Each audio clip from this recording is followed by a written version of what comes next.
The bedroom was dark, but not silent.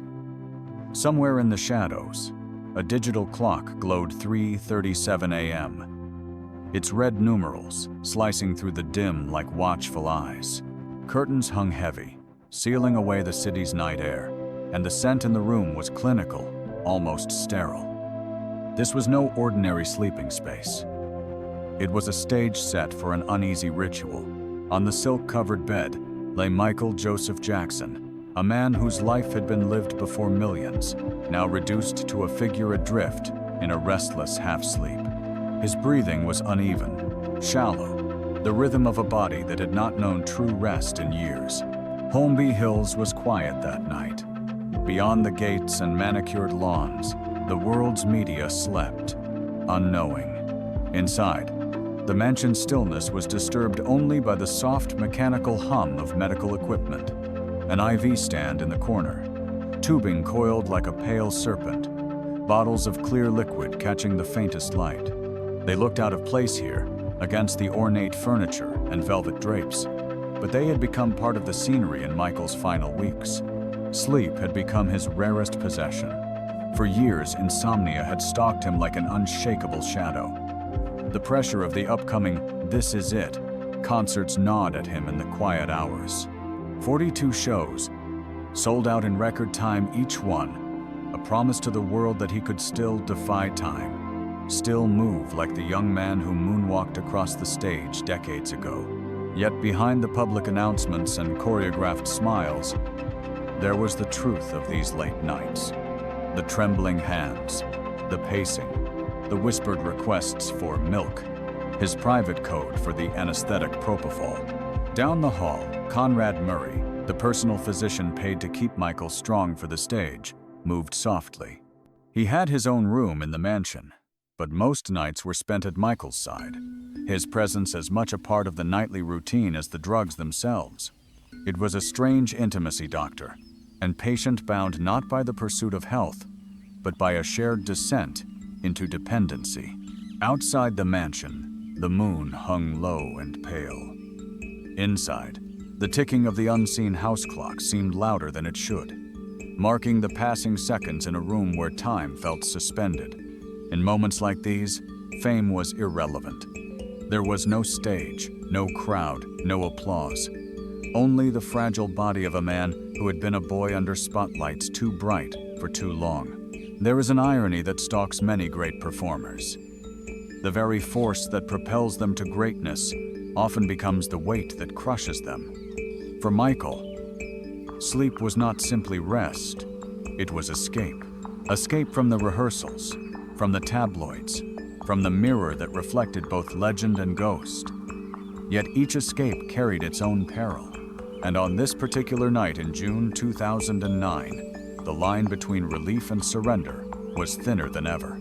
Somewhere beyond the drawn curtains, Los Angeles was holding its breath, unaware that history was bending in these quiet, clinical shadows.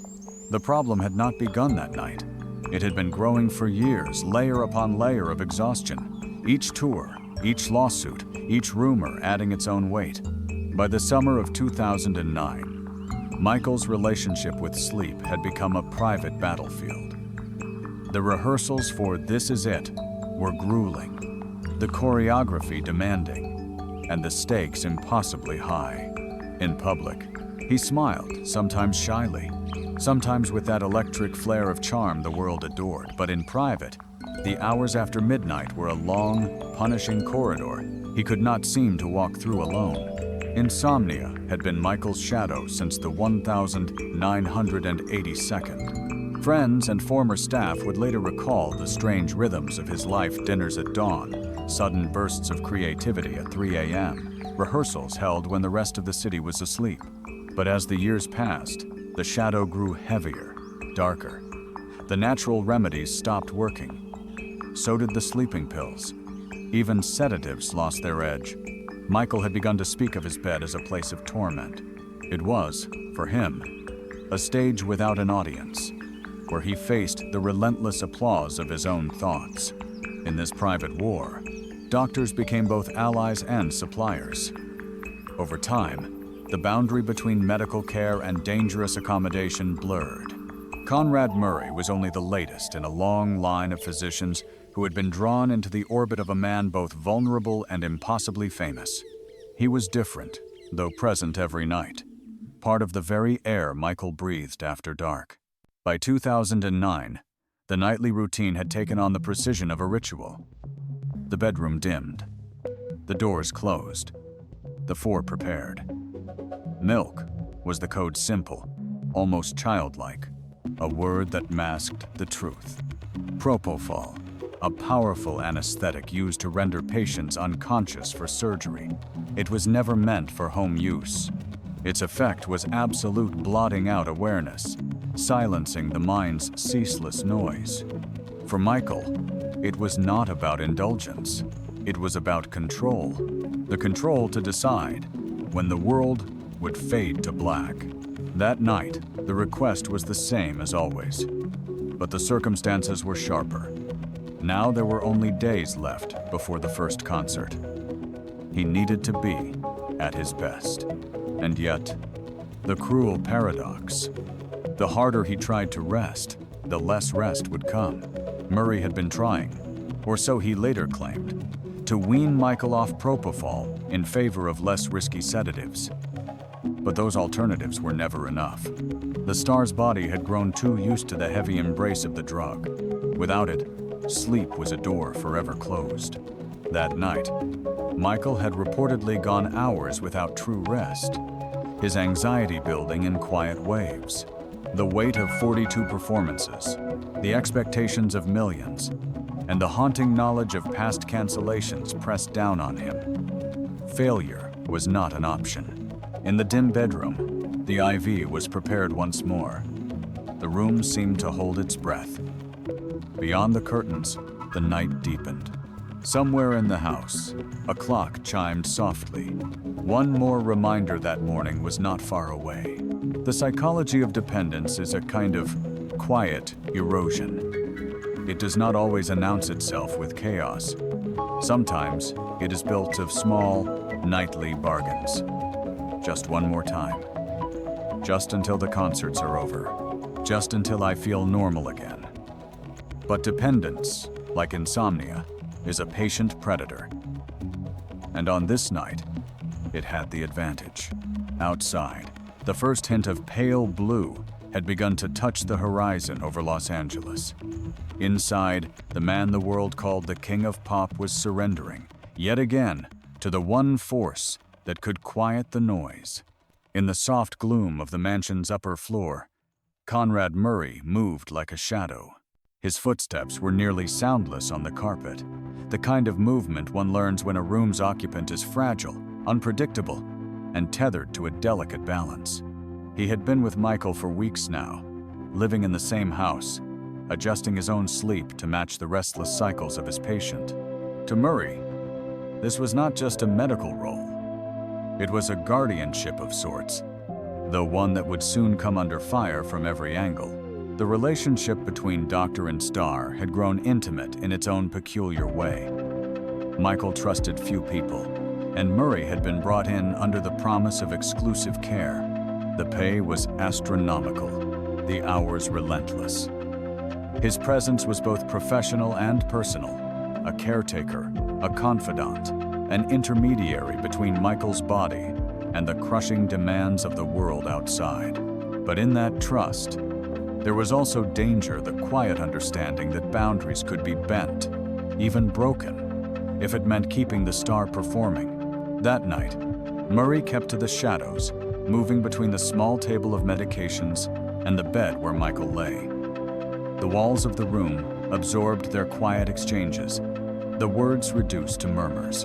On the dresser sat an assortment of vials, midazolam, lorazepam, and most dangerously, propofol, each a piece of the chemical puzzle that was Michael's sleep. The bottles gleamed faintly in the low light, like a row of glass sentinels keeping watch over a fragile kingdom. There is something haunting about a physician's oath when placed against the will of a patient who cannot be refused. The doctor knows the risks, the long-term damage, the razor-thin line between sedation and death. But in the private theater of celebrity medicine, The script is different. It is not always about healing. Sometimes, it is about keeping the machine running no matter the cost. Murray would later claim he tried to resist Michael's insistence on propofol that night, offering weaker sedatives first. But as the hours dragged on, anxiety sharpened the air in the room. Michael's voice, soft, insistent, repeated the request. He needed to sleep. He had to be ready. There was no more time to negotiate. Eventually, Murray relented, preparing the drip. The equipment was simple, but dangerous. An IV stand by the bed, a line running to a vein in Michael's leg, and a bottle of milky white liquid, the milk, that had become his nightly salvation. Under hospital conditions, this drug is delivered with constant monitoring. Heart rate, oxygen levels, blood pressure. But here, in the stillness of a bedroom, there was no beeping heart monitor, no second set of trained eyes. Only Murray, a pulse oximeter, and the hope that this night would be like all the others. Outside, the Holmby Hills neighborhood was silent. Beyond the locked gates, the world slept unaware of the fragile arrangement playing out inside. The stars above Los Angeles shone faintly through a haze, indifferent witnesses to the choices unfolding beneath them. In the psychology of control, there is a cruel twist. The illusion that we can manage the edge without falling. For Michael, Murray was the edge keeper, the man who could deliver him to sleep and return him safely by morning. But no one, not the patient, not the doctor, can promise such things forever. As the drug began its quiet journey into his bloodstream, Michael's body relaxed. The tension in his face eased, the lines smoothed. He was finally leaving behind the noise, the rehearsals, the doubts. For a moment, peace settled over the room. But in that stillness lay the most dangerous truth of all. Peace and silence are not always the same thing. The propofol hung in the IV line like a ghostly thread, its milky current slipping into Michael's veins with steady inevitability. In hospitals, the drug is a tool precise, controlled, and closely watched. Here, in the vast quiet of a private bedroom, it became something else entirely, a nightly pact with the unknown. The room was a strange fusion of comfort and clinic. Silk sheets beneath him, gilt-framed art on the walls, a Louis XV chair in the corner but beside the bed, a metal four-pole, and scattered medical supplies whispered of another world. The air smelled faintly of alcohol wipes and latex. In that juxtaposition lay a portrait of Michael's life: luxury and fragility, performance and vulnerability, inseparable. Propofol is not like ordinary sedatives. It does not lull a patient into the drifting haze of sleep. It takes them there instantly, deeply, as though a curtain has dropped between the mind and the waking world. In this induced state, the body surrenders completely. Breathing slows, the muscles let go, the brain falls silent. And unlike dreams, there is no passage of time, only the abrupt return when the drug is withdrawn. For Michael, it was a door he had learned to walk through willingly, each night hoping it would open again come morning. Murray remained near, watching. A doctor's eyes are trained to notice the small things. A shift in breathing, a twitch, a change in skin tone. But even the most vigilant watchfulness is not a guarantee. Sedation is a delicate balance. Too little, and rest is broken. Too much, and the body's own rhythms, those fragile, automatic acts of life, can be stilled. The clock on the nightstand ticked forward, its soft pulse almost inaudible over the low hum of the air conditioner. Outside the window, dawn was still far away. In the deep hours between night and morning, time seemed to stretch unnaturally, as if the room existed apart from it. Michael lay still, his features smoothed into the kind of calm he could never find awake. The lines of his face, etched by years of both triumph and torment, softened into something almost childlike. But propofol is a jealous seducer. It requires constant presence, constant vigilance. In a hospital, a patient under its influence is never left alone. Here, though, the night had its own rhythm. and moments of inattention could stretch into dangerous spans. Later, questions would circle endlessly around these missing minutes where Murray's eyes were, what else he was doing, whether the safeguards that should have been there were ever truly in place. For now, in that sealed-off room, there was only the quiet sound of air moving, the faint rustle of fabric when Michael's chest rose and fell. The white silence of propofol was absolute. It muted not just the body's movement, but the very sense of life in the air. Philosophers have said that sleep is a rehearsal for death. But for Michael Jackson, it may have been the opposite, that his death was rehearsed in every one of these nights, in the surrender to chemical silence, in the trusting of his life to a fragile human guard. And like all rehearsals, there would come a final performance, though no one in that room yet knew the curtain was rising.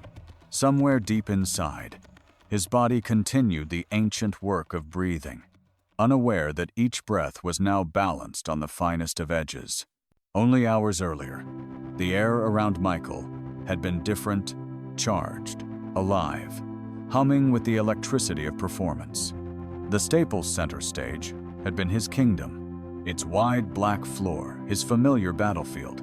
That June evening, under the bright rigging lights, he had moved with surprising vigor, gliding through choreography that had once made him untouchable. Every gesture sharp, precise, impossibly graceful, was a reminder of why the world still waited for him, why This Is It was more than just a comeback. Crew members later recalled the rehearsal as one of his best in weeks. He had been smiling, loose, even playful. When the music swelled, his silhouette cut the same figure that had filled stadiums for decades. But between numbers, there were hints of strain. Moments when he would stand still, head bowed, breathing hard, his gloved hand pressed to his chest as if steadying himself. These moments passed quickly, hidden under laughter or a sudden shift back into work. The rehearsal had run late, stretching into the night. Those who saw him leave remembered him in good spirits, waving from the back seat of a black SUV, the streets of Los Angeles sliding past in neon blurs. The city was warm, the kind of early summer heat that lingers after dark, clinging to the skin. In the car, Michael was quiet, gazing out at the lights. Perhaps he was imagining the roar of the crowd in just a few days' time, or perhaps he was thinking only of the bed that waited for him and the chemical curtain he would need to draw across his mind to find rest. Performance had always been both a gift and a wound for him. On stage, he was invincible, a creature of light, sound, and flawless control. Off stage, the adrenaline drained quickly, leaving an emptiness that seemed to echo inside him. It was in that echo that insomnia took root. And now, with the weight of an entire comeback balanced on his shoulders, the echo had become deafening. When he arrived back at Holmby Hills, the mansion was still and waiting. Murray was there, as he had been most nights. In the hours after the rehearsal, the two men would move through their familiar choreography, a routine as practiced as any stage performance. Water, conversation, anxiety, requests. The slow preparation of the IV line. There is something almost theatrical in the way a performer's life narrows before a great show. The outside world fades. The body becomes a machine to be tuned. Every calorie, every hour of sleep, measured against the demands of the stage. For Michael, that tuning now depended on a drug designed for the operating table. The irony was as sharp as it was tragic. The king of pop, whose art was built on vitality and movement, relying on a sedative that stilled the body entirely. Backstage at the Staples Center, earlier that night, a stagehand had found a single, sequined glove left on a chair, a forgotten prop. In the morning, it was still there, catching the first slant of sunlight through the loading dock doors. At the time, no one thought much of it. Only later would it take on the weight of a symbol, something glittering, left behind in the shadow of an unfinished performance. As the city settled into the deepest hours of night, Michael lay back against the pillows at Holmby Hills, his body sore from rehearsal, his mind still chasing the beats of Billie Jean and Man in the Mirror. He had been a man of rehearsals, all his life preparing, perfecting, promising. But some rehearsals, no matter how precise, never reach their intended stage. The curtains in the bedroom were drawn tight. Outside, the Los Angeles night exhaled slowly, unaware that it had just seen his final dance. The hours between midnight and morning have always been dangerous ones, too late to turn back, too early to be saved. In the Holmby Hills mansion, those hours would become a fog of conflicting testimonies, half-remembered moments, and unanswered questions. It is here, in this shadowed stretch of time, that the narrative begins to fracture. What happened in the minutes and hours after Michael returned from rehearsal is still debated. Murray's account would later place himself at the bedside for much of the night, administering smaller sedatives lorazepam, midazolam, while attempting to avoid propofol. But the records tell a story of multiple doses, stacked upon one another, each one failing to keep the insomnia at bay. The drugs formed an invisible architecture in his bloodstream, building toward an edge that could not be seen until it was too late. Sometime after 2 a.m., Michael once again requested the milk. He could not sleep. He had tried, he told Murray, but his mind would not be quiet. The next day was meant to be a day of rest, but in his head, the countdown to the concerts ticked relentlessly forward. For a man who had spent his life mastering timing on stage, he now found himself at war with time in the dark. Murray agreed, though by his own later telling, reluctantly. The propofol was prepared and administered in small increments. There were no monitors beyond a pulse oximeter clipped to Michael's finger, no backup medical personnel, no crash cart in the room. In a hospital, such omissions would be unthinkable. In the world of celebrity medicine, they were routine. What happened next is obscured by missing minutes. Phone records suggest Murray made calls during the period Michael was under sedation, calls that would later become points of sharp scrutiny. How long his attention was off the man in the bed is a question that has never been fully answered. In an overdose, the shift from life to death can be subtle at first. Breathing slows. The chest rises and falls more faintly. Without the sharp eye of a trained monitor, those signs can vanish unnoticed. At some point, whether minutes or longer, Michael's body began that quiet descent. In the hush of the bedroom, the danger would not have been loud or dramatic. It would have been silent, like a candle slowly dimming. The timeline presented later in court was built from fragments, calls, voicemails. The approximate moment Murray noticed his patient was not breathing, the attempt to revive him. But even pieced together, the story leaves gaps, pockets of time, where no one can say for certain what was happening. And in those pockets, the mystery grows. The room itself offered no answers. The curtains remained drawn. The IV line was still in place. A few bottles stood on the table, their contents partly used. Outside, Los Angeles was still asleep. The faintest pale light was beginning to gather in the east, but in this room, it was still night, still the dangerous hours when truth hides and memories bend. Psychologists speak of the unreliable witness of the self, how under stress, memory can shift, details rearranging themselves into something the mind can live with.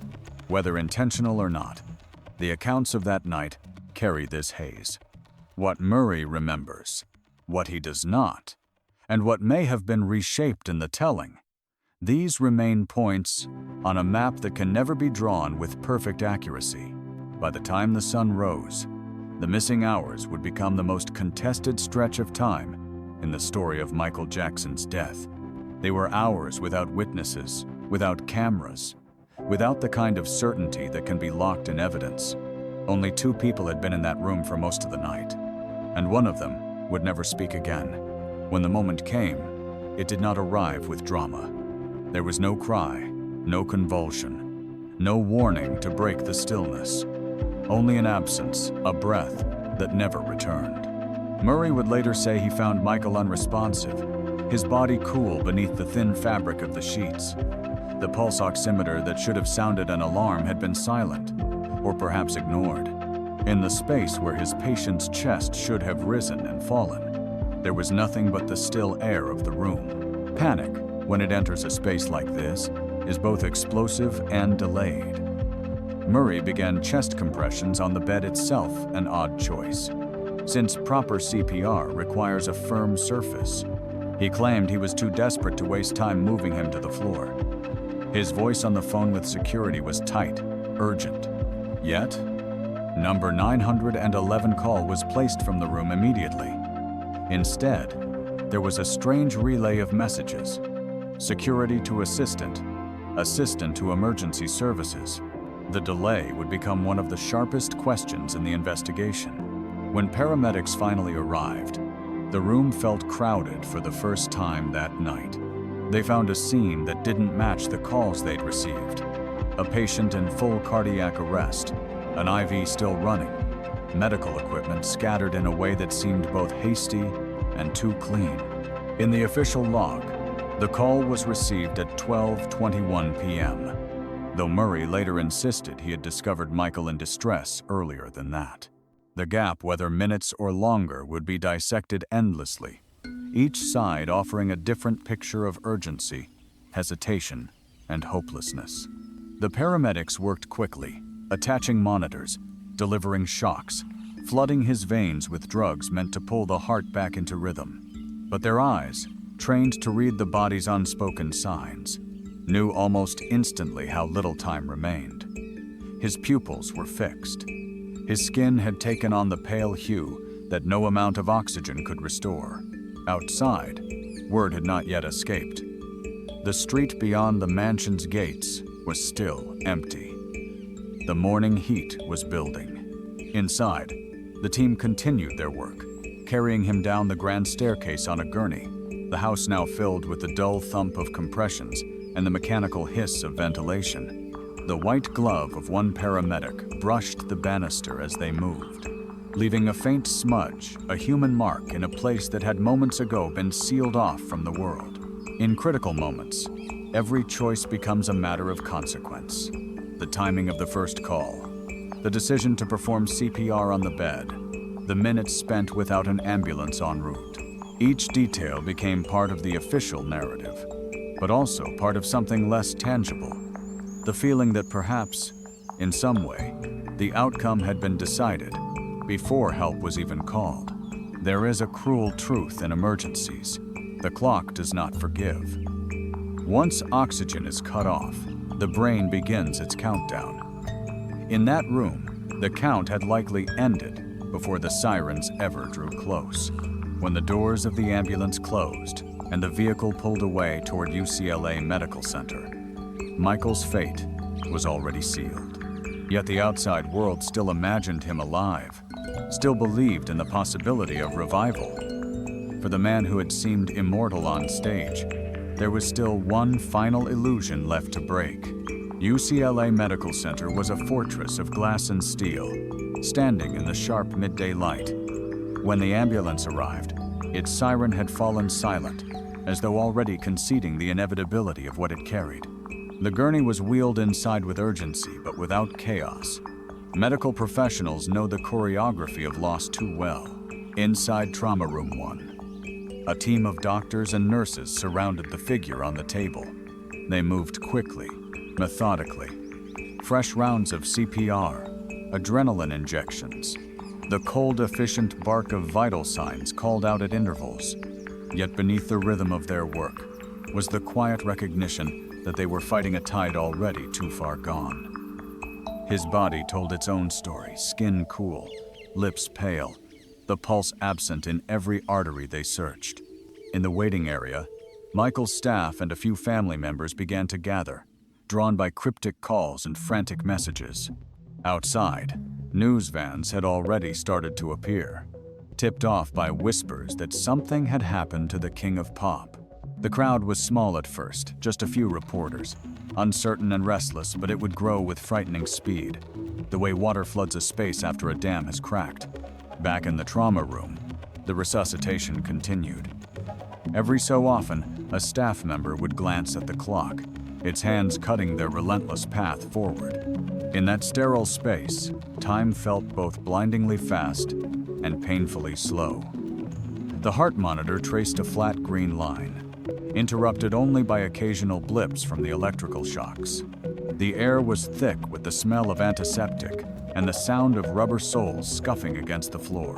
The moment of pronouncement came just after 2:25 p.m. Dr. Rochelle Cooper, the ER physician leading the effort, finally stepped back from the table. Her voice was steady as she confirmed the time of death, but the words seemed to hang in the air, reluctant to land. The man on the table was no longer Michael Jackson, the global icon. He was simply a patient, beyond reach. Outside the trauma room, the news traveled in ripples, first to the gathered staff, then to the waiting relatives, then like a lightning strike to the crowd outside. Phones lit up. Voices rose. A producer from a major news network called in the alert. Michael Jackson has died. Within minutes, the announcement was running on televisions around the world, cutting into soap operas, game shows, and afternoon news segments. In the hospital lobby, the sound of grief began to take shape. A low, guttural noise from someone who could not yet name what they were feeling. The faces of those who had loved him, both personally and from afar, mirrored the same stunned disbelief. It was as if the world had suddenly tilted, and the familiar had slipped away. There was something profoundly human about the moment of public grief for a figure like Michael. It is not simply about the loss of a person, but the severing of a thread that runs through millions of private lives. For some, his music was the backdrop to youth. For others, it was a bridge between cultures, a shared language of rhythm and spectacle. Now, that bridge had collapsed in an instant. In the trauma room, the staff began the quiet, respectful work that follows a failed resuscitation, removing lines and tubes, covering the body with a sheet, leaving only the face visible.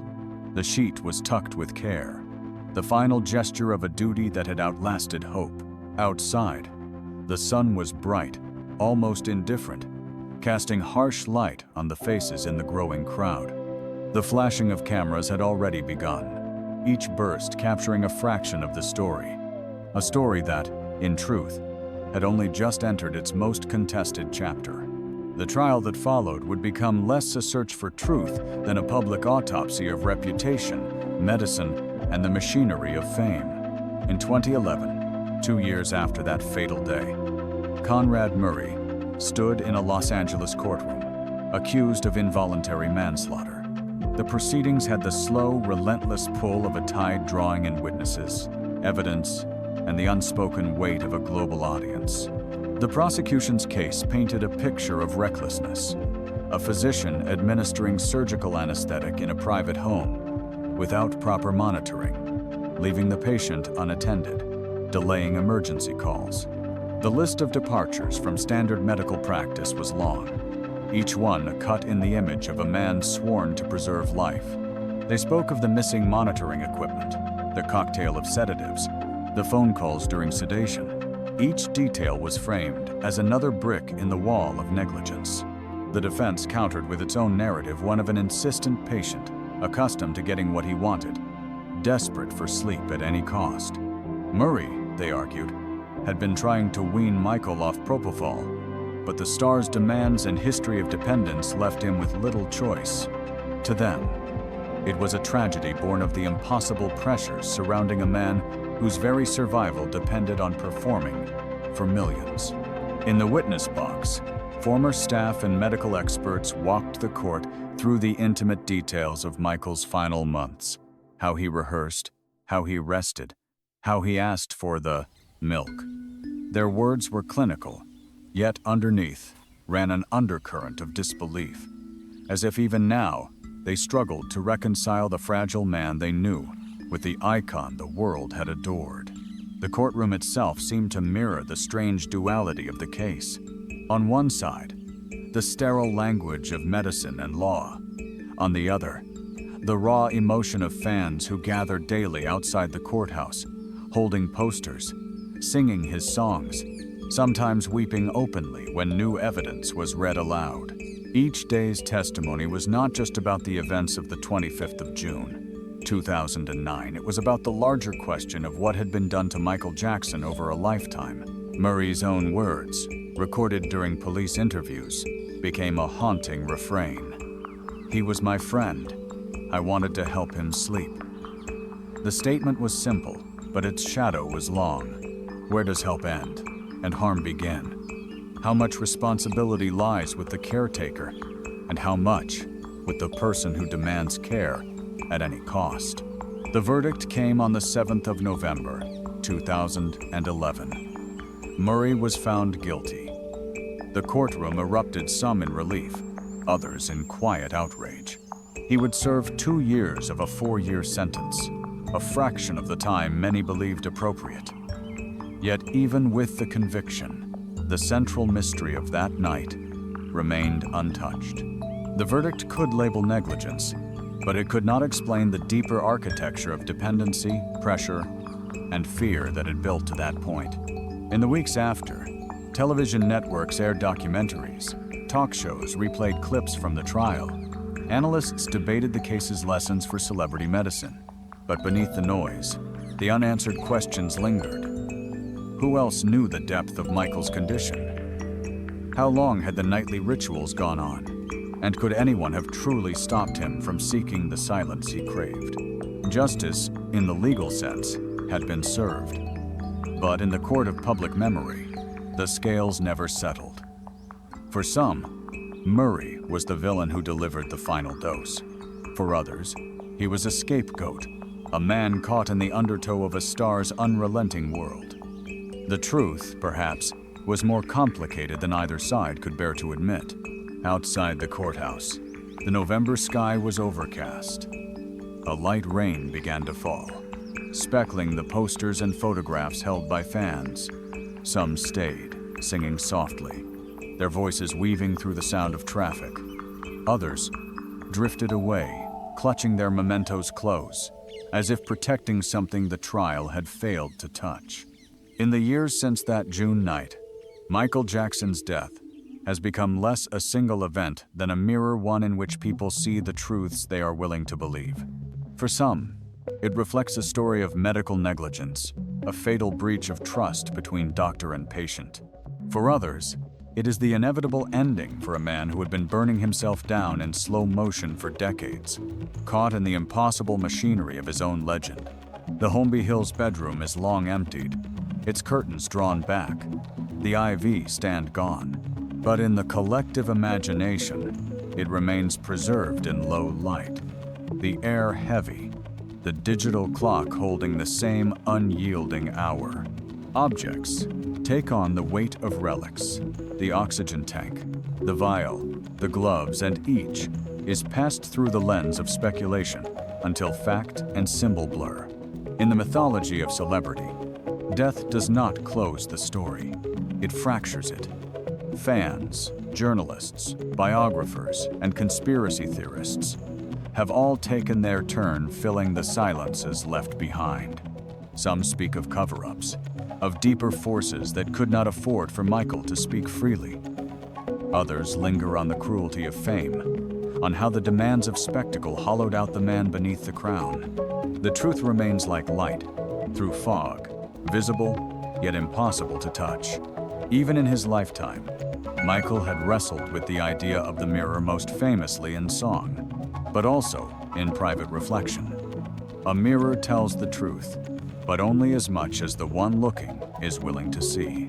In the end, his final night became just such a reflection of his fragility, of the enablers who circled him, of the audience that both adored and consumed him. There was a strange symmetry in how his story closed.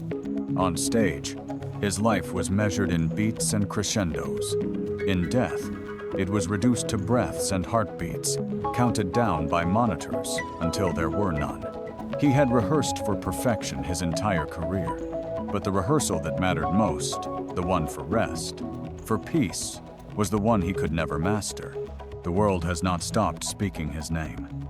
His music still pours from car windows on summer nights, still fills arenas where holograms try to summon his shadow.